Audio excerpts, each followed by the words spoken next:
Now we're going? We're going. Okay. All right, technical difficulties. But we are here live at Kaukauna Public Library, quite possibly the last program, at least for the next month. The last two people in the building.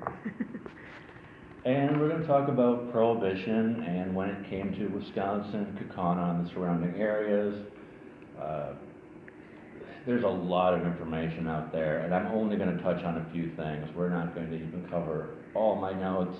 I'll continue to research this, and we'll come back to it at some time in the fall. But just kind of wanted to tell a couple stories, give a broad overview of Prohibition in Wisconsin and the Kaukauna area.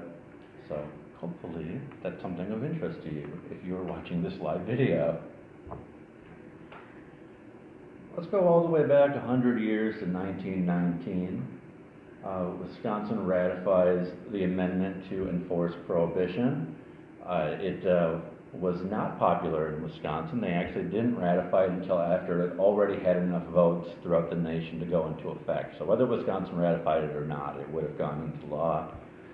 In fact, a big part of why Prohibition was popular was because of anti-German sentiment following World War I, just the previous year. And Wisconsin, of course, is heavily German, so they weren't too thrilled with the anti-German sentiment, but once it was going to happen anyway, they sort of went along with it.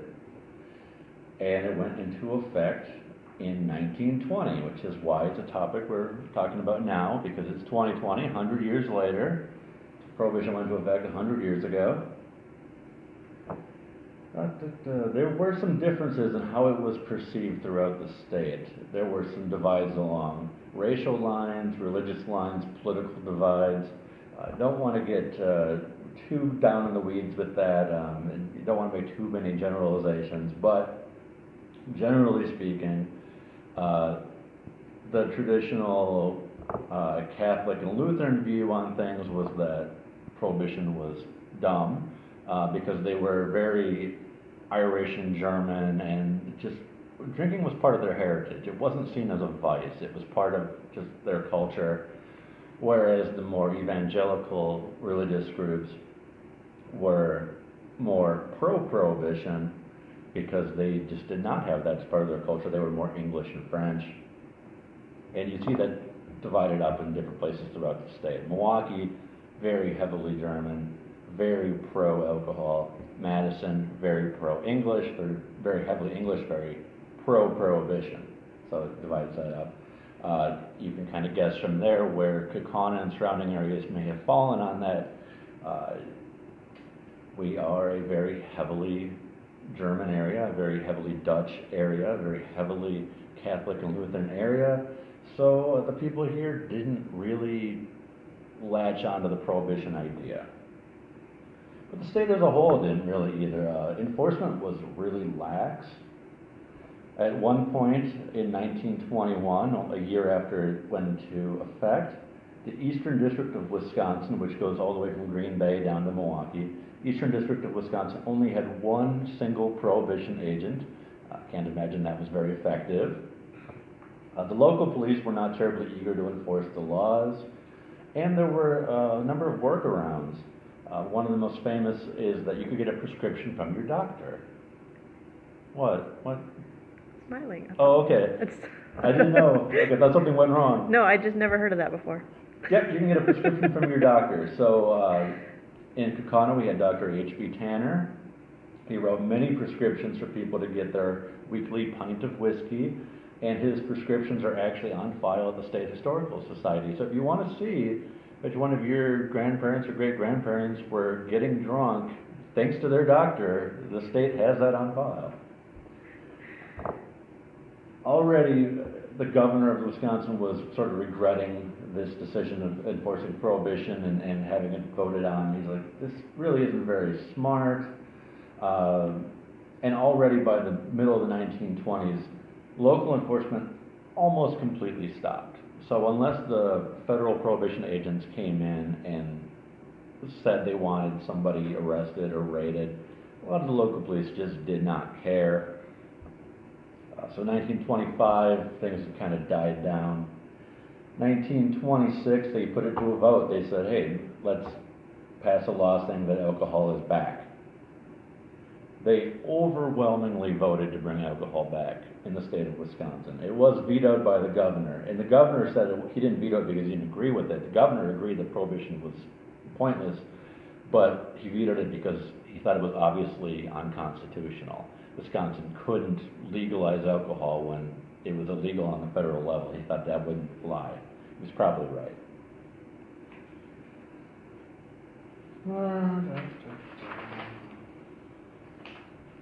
A few years later, in 1929, a vote was held again. This time they found a way that they could make a vote that was constitutional, which just said that even though the local police weren't heavily enforcing it, this would be a complete repeal of any state law enforcement. So now there was no state law. The local police had nothing they could arrest somebody for. There wasn't a state law saying it was illegal to have alcohol. It went to a referendum, so individuals voted on it. It went 2-1 in favor of bringing back beer. Outagamie County was very in favor. Little Chute was one of the quote-unquote thirstiest in the state. They voted 10-1 to bring back alcohol. Kaukauna wasn't too far behind. Milwaukee was 6-1 in favor, so Little Chute was more in favor of drinking than Milwaukee was. One of the drier areas was actually nearby Appleton in the 1st Ward. I don't know enough about Appleton to know who was living in the 1st Ward, but apparently that part of town was more conservative as far as drinking goes. It came out shortly after this vote that the Outagamie County Sheriff, a man named Fred Gies, or maybe Giese, I'm going to say Gies, had been corrupt.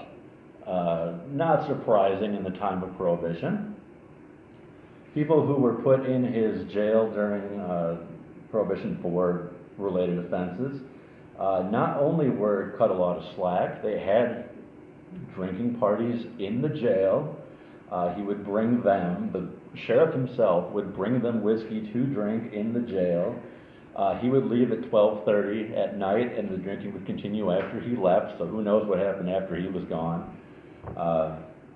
This was not okay, but it was actually not all that uncommon. A very similar thing happened in Milwaukee in the county workhouse down there, even to the point where they were letting in wives and girlfriends. I'm not going to go down that road, but you know where that goes.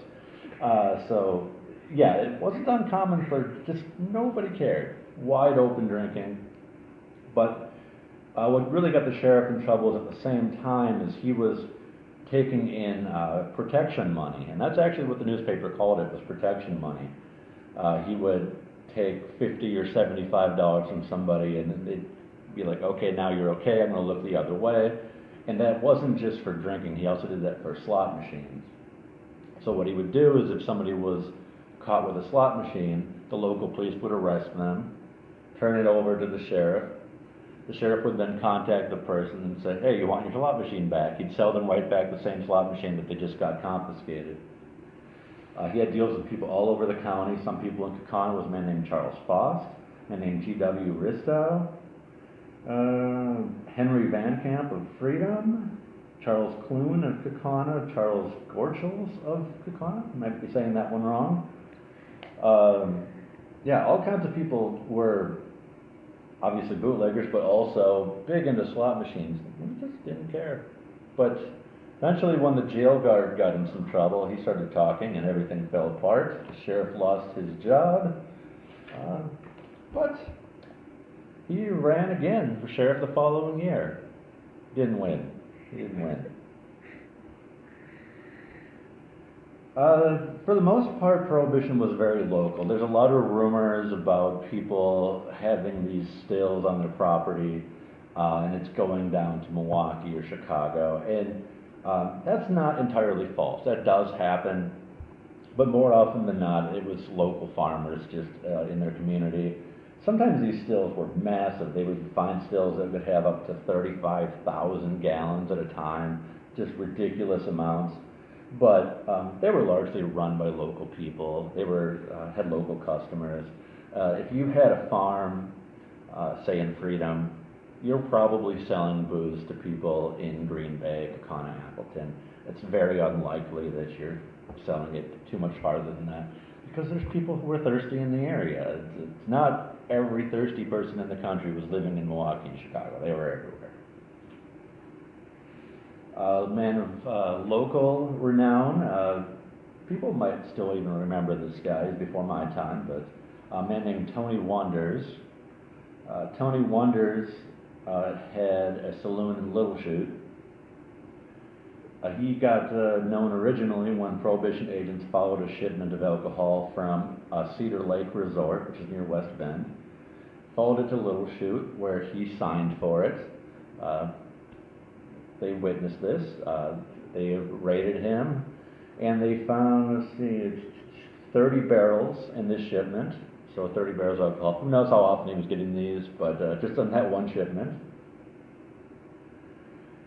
He opened a nightclub the following year in 1929 called the Riverside Saloon. He reflected later on in his career, I started with a jug of booze and a cigar box. He said that alcohol came from a variety of suppliers, including his own moonshine that he made at home. When questioned about the quality, he told people, I'm still living. On one occasion, he claimed to stay out of jail by paying $10,000. I kind of doubt those numbers, but that was something that he told the press. He would get in trouble repeatedly for kind of openly flaunting the laws. He finally was let go the last time when two of the Prohibition agents themselves got arrested for using strong-arm tactics. They would go to people door to door and they would say who in town was, running booze. They would try to get information on Tony Wonders, and it's one thing to just knock and ask, but apparently at one point the agents bashed in a door with their guns drawn at 4 a.m. Just to some random neighbor, a guy named Chauncey Welch. So these agents ended up getting arrested. They were sent to Leavenworth Prison, and pretty much any case that they had been investigating got thrown out because they're not going to show up to testify in court when they're in prison.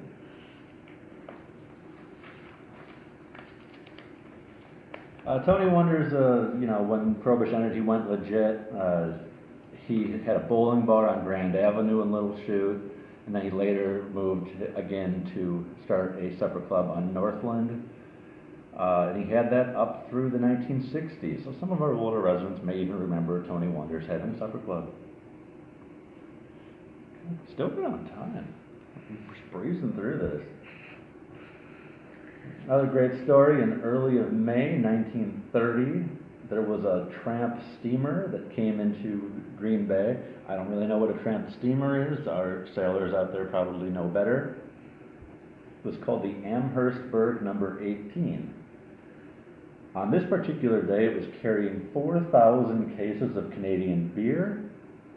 The Coast Guard was stationed at Plum Island, which is kind of up in the Door County area. They thought this was a suspicious ship, so the Coast Guard went on board. They found 6 men on the ship, and they took them under arrest. This boat had come down from Canada, and when these men were arrested and brought to trial, they originally declined to say anything except give their names. None of these names I have them here, but none of them mean anything. They were all Canadian guys, so they're not local guys. They ended up getting away with this by, strangely enough, saying they were just the ship hands. They didn't know what they were carrying. They were hired to bring the boat in, and that was it. Jury actually believed this and let them go. So even though they apparently had been making regular shipments of booze between Canada and Green Bay, as long as they claimed they didn't know what they were carrying, they were fine. Point of note here is that Canadian laws were different than American laws, not surprisingly, but they also had Prohibition the same time the United States had Prohibition. They did have one big loophole, though. The alcohol manufacturers, such as Seagram's, is a big Canadian distillery, the Canadian manufacturers were allowed to export. So they could still make alcohol all day long as they didn't sell it to Canadians. So you just had to bring your boat up to the shores of Ontario, load up your your boat with the shipment that's going to the United States. Canada didn't care the United States had prohibition. That was the United States' problem. So the distilleries in Canada could sell all day to the bootleggers. Big loophole in the law there. We have a case where a 17-year-old is buying alcohol from a man named John Griesbach. And John Griesbach apparently was making some very questionable alcohol because the 17-year-old boy claimed that he went blind from drinking it. By the time he went to trial, he wasn't blind anymore. He got better. But apparently for about a week there, he couldn't see. His sister had to take him to the state fair and help him around because he didn't know what was going on. He ended up suing the man for $13,000. When this went to trial, ended up getting thrown out by the judge. The judge said, even if you did get poisoned and you lost your sight, you're 17 and you're buying illegal alcohol. It's kind of your own fault. You shouldn't do that. This young man, apparently, after recovering, lived a normal life. He actually served in World War II, and he lived to be 73 years old. So no lasting effects of drinking poisonous alcohol. In July of 1930, a farm outside of New London was raided. New London's a little far from here, but it's relevant because the men running this operation were little shoot men, two brothers named Arnold Dirks and John Dirks. In the course of raiding, one of the brothers, Arnold Dirks, resisted arrest, and the probation officer had to shoot him. He did not die. He did not die. He went to a nearby hospital. He stayed there for a while, and he was able to recover. But apparently, it was a pretty serious resisting of arrest because it's one of the rare cases, at least in this area of the state, where anybody got shot. More often than not, they would just run or turn themselves in. But in this case, he got shot. They found large amounts of alcohol, large amounts of ingredients for alcohol called mash, 10,000 pounds of sugar. I mean, these operations are just massive. If you go to a local grocery store and you ask who's buying thousands of pounds of sugar, that's your easiest way to find out who the bootleggers are, because your average person doesn't need 10,000 pounds of sugar. There's that. Some Waverly Beach stuff I won't get into, but Waverly Beach has been around a very long time, and they were a questionable club 100 years ago. We have a train who arrived in New London who was getting regular shipments of alcohol all the way from Miami, Florida. So they were getting gin, whiskey, brandy, and creme de menthe, apparently, from Miami. And the prohibition agent who was stationed at this New London train would keep getting these shipments, he'd keep opening them, and he'd dump them out. And he could never figure out who the owner was because the shipments were addressed to something called the Central Telephone Company, which does not exist. And the boxes were all labeled telephone parts. So you'd get these shipments, wait for the owners to come and claim them, and they never did. So he would just dump them. So I don't know how much they were paying for these shipments, but they didn't get them, but they didn't get caught either. Prohibition became increasingly unpopular. As I said, it was unpopular in Wisconsin more or less from the beginning, but nationwide it became unpopular. It led to huge just crime waves, as I'm sure most people are aware. When you have a product that is illegal but everybody wants, the product does not just disappear. It starts getting sold by people who don't care that it's illegal. So the crime would go up, especially in the major cities of Chicago, New York, and elsewhere. And on Election Day in 1932, more than 100 people in Congress who had been dry, who were in favor of prohibition, lost their seats, a major wave. And Franklin Roosevelt, who had campaigned on a promise to end prohibition, was elected president. I imagine there were other reasons he was elected president, but that was definitely part of it. In January 1933, Wisconsin Senator John J. Blaine proposed a constitutional amendment to repeal prohibition. He led an 8-hour filibuster to get people on board. He was able to do it. They had to modify his wording a little bit, but they ended up supporting it. So, again, Wisconsin playing a central role here of their senator being the one to introduce the end of Prohibition, perhaps not surprisingly. Went around to the states voted on it. Wisconsin was actually the second state to pass it. Somehow Michigan snuck in there and voted before Wisconsin did. So Michigan gets to claim that they were the first to repeal Prohibition. Sorry, Wisconsin, you were number 2. And Prohibition formally ends when the 36th state ratifies the amendment. That would be Utah. One of the fastest amendments ever to pass. From the first vote to the last vote, it was under 6 months, so it was pretty quick. There was a little negotiating here and there because some states, particularly those in the south and the rural areas, were still sort of in favor of Prohibition, but they got won over. To this day, there was only one state that voted against ending Prohibition, and that would be South Carolina. South Carolina, I mean, obviously you can drink in South Carolina because of federal laws, but as a state, they never voted in favor. They had the vote and they said, nope. They threw that out. Senator Blaine, who introduced this amendment, died of pneumonia on April 16th, 1934. He was only 58 years old.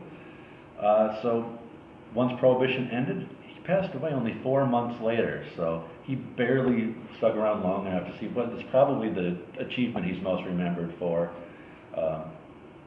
And that's it in a nutshell. I mean, there's so many stories of just little raids and people fighting and police looking the other way. And I'm trying to compile them, and as I think I said in the beginning, I've only looked at about 10% of the news articles we have here at Kaukauna Library on the microfilm.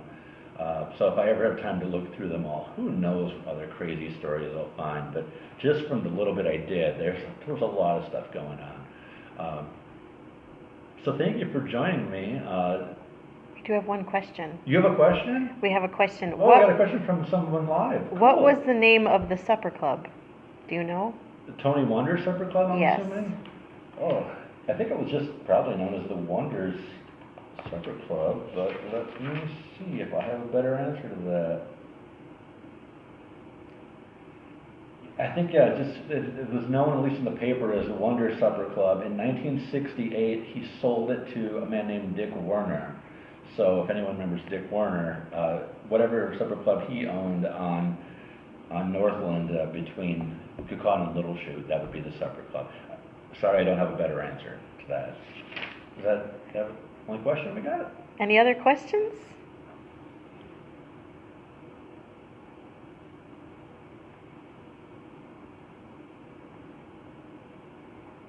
I don't see any posting yet. Okay. Which is fine. Oh, does Kaukauna Public Library still use microfiche? Well, we use microfilm.